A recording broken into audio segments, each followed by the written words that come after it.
No profit no loss वाले इस सवाल की ऐसी गजब ट्रिक बताऊंगा, दिल खुश हो जाएगा आपका। सुमित 75 रुपए में 2 आर्टिकल खरीदता है। पहले आर्टिकल को 16% प्रॉफिट पर, दूसरे को 14% लॉस पर बेचता है। इस सौदे में सुमित को ना तो कोई लाभ होता है ना हानि होती है। दोनों वस्तुओं के सेलिंग प्राइस का डिफरेंस पूछा है। समझे बात? पहली वस्तु को बेचा 16% प्रॉफिट पर, 16% की फ्रैक्शन वैल्यू 4/25, यानी कि अगर सीपी 25 है तो पहली वस्तु पे 4 का प्रॉफिट हुआ, यानी कि सामान बिका कितने में? 29 में। 25 का सामान 29 में, ठीक है। दूसरी वस्तु को बेचा 14% लॉस पर, 14% की फ्रैक्शन वैल्यू 7/50, यानी कि दूसरी आर्टिकल का अगर सीपी 50 है तो 50 पे 7 का लॉस हुआ, तो सामान बिका कितने में? 50 - 7 43 में बिका। लेकिन सवाल यह कह रहा है कि सुमित को दोनों वस्तुओं के ट्रांजैक्शन पे ना तो कोई लाभ हुआ ना हानि। इसका मतलब एक वस्तु पे जितना प्रॉफिट है दूसरे पे उतना लॉस होना चाहिए। यहां 4 का प्रॉफिट है, 7 का लॉस है, सेम करना पड़ेगा। तो ऊपर 7 से गुणा करनी पड़ेगी, नीचे 4 से गुणा, यानी ऊपर वाले पूरे रेशियो का 7 से गुणा कर दीजिए, नीचे वाले पूरे रेशियो को 4 से गुणा, जिससे कि पहली वस्तु का प्रॉफिट दूसरे के लॉस के बराबर हो जाए। आगे समझ में? आप बोलोगे हाँ सर। आपसे पूछा सेलिंग प्राइस का डिफरेंस। सेलिंग प्राइस क्या आएगा भाई? इस वस्तु का सेलिंग प्राइस है 29.70 यानी कि 203। दूसरी वस्तु का सेलिंग प्राइस है 43 का 4 गुना यानी कि 172। अब इनका डिफरेंस कितना आएगा?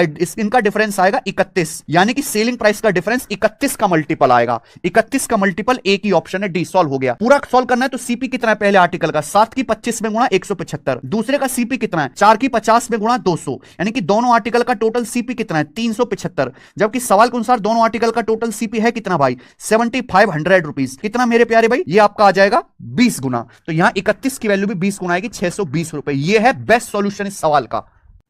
ठीक। 19 नंबर क्वेश्चन कहा गया कि मैंने 1200 रुपए में 2 टॉय खरीदे हैं। पहली टॉय में यहाँ पर गन पे 9% की हानि पे और दूसरी को 16% के लाभ पर बेच दिया। यदि कुल मिलाकर के मुझे ना तो लाभ और ना ही हानि हुआ तो पहले का क्रय मूल्य ज्ञात करिए। No profit no loss is an exceptional case. आप दो वस्तुओं को खरीदते हो, एक को प्रॉफिट पे बेचते हो, दूसरे को लॉस पे बेचते हो और एट द एंड में कुछ नहीं मिलता। इसका मतलब पहले पर जितना कमाया है दूसरे पर उतना गंवाया है। पहले पर 100 कमाया है तो दूसरे पर 100 गंवाया है, यानी पहले का प्रॉफिट दूसरे के लॉस के बराबर है।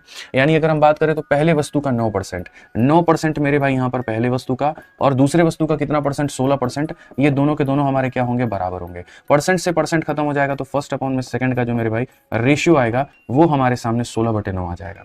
वो हमारा कितना आ जाएगा? 16/9 आ जाएगा। आप यहां पर देखेंगे तो मेरे भाई यहां पर ये जो 1200 है ये हमारे सामने कितने की वैल्यू है? दोनों टॉय की वैल्यू है, मतलब यहां पर 25 की वैल्यू है। ठीक है। और कहा गया पहली का मेरे भाई वैल्यू पता करो कि पहली का वैल्यू क्या होगा, यानी यहां पर कितना होगा? 16 होगा। 25 से अगर हम काटेंगे तो 4 बार में और 8 बार में। अब अगर देखो यहाँ पर 16 8 128 का 8 12 हाथ में, 16 चौके 64 और 12 मेरे भाई 76, यहाँ पर ये हो जाएगा ऑप्शन नंबर बी जो है आंसर है।